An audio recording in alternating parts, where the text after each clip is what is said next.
What if treatment programs for healthcare professionals included choice at the direction of the treatment?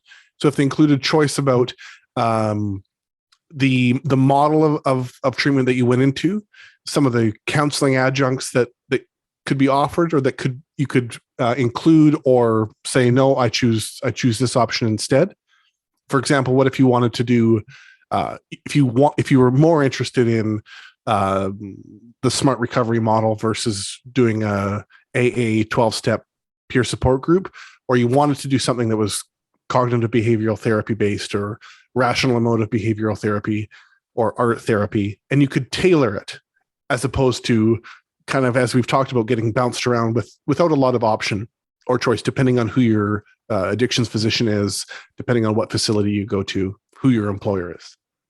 Yeah, I mean, I would think that there would be nothing but benefits there over the long term. I mean, depending on the individual, if you were really adverse to treatment anyway, then that's going to be a problem for you, regardless of the treatment modality that you get sent to, or even if you had a choice and you thought it was all nonsense, or you believed that you didn't have a problem at all. Then I don't know if that would have as much of an effect.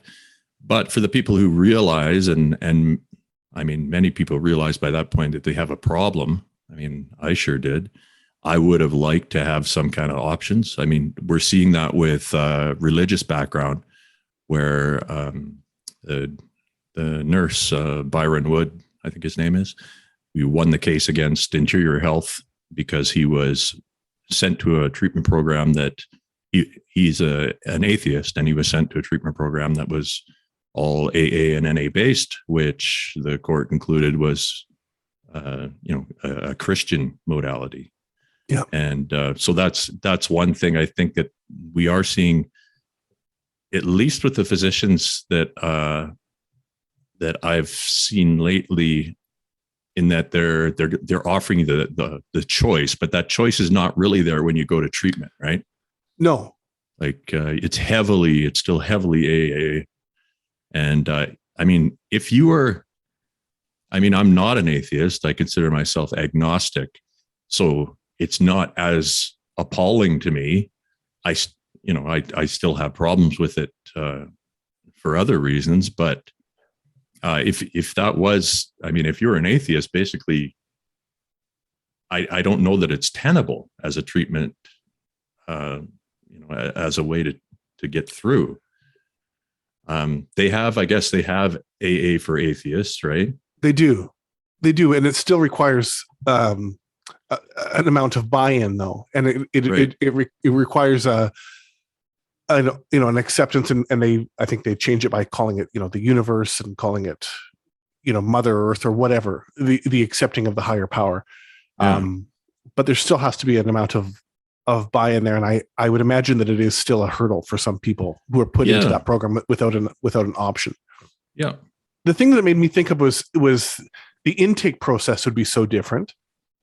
The intake process for those of us who have gone through it occurs when it's already established where you're going and right. what the program is. And those programs do an intake, which fine, but the intake doesn't include any choice. So the way you answer the intake questions doesn't really affect, I don't think, too much of how you go through that program. No, it doesn't seem to.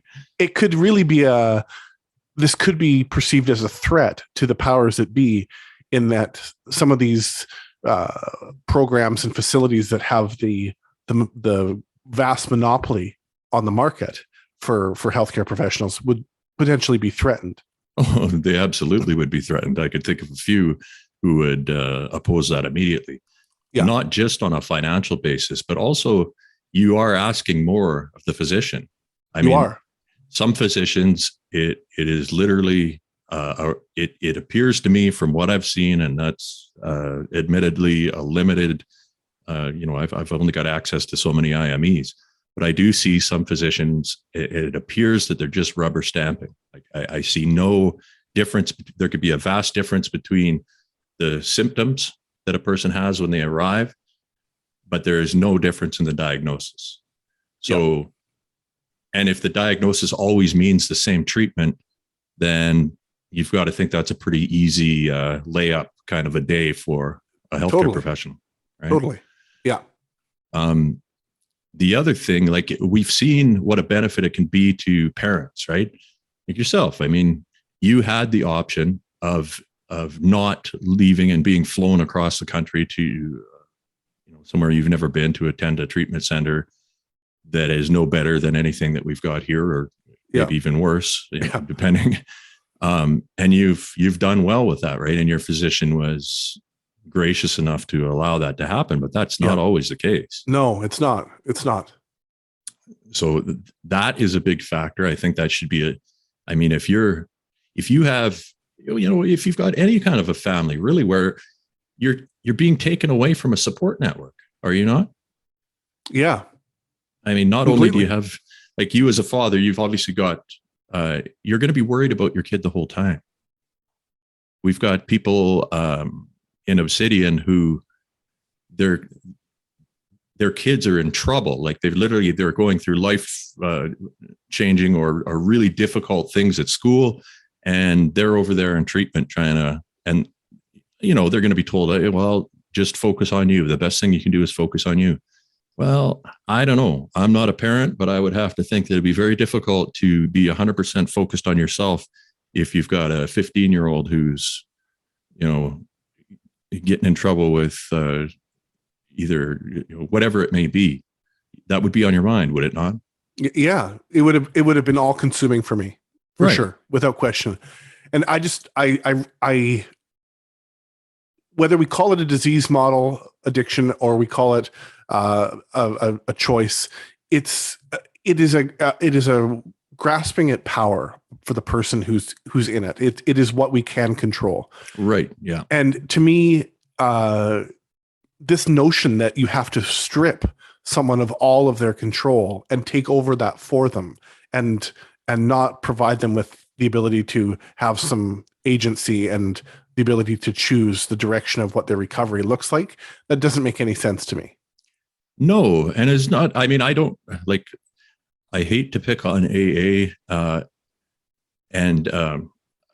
know people who've used the program, and I'm not opposed to it in the aspect of it as just one route to get through. I do have some issues with the way it's set up, but I think that this taking away of one's agency is kind of that's a relic of that system, is it not? Like where it is, we just assume that you are powerless right off the bat.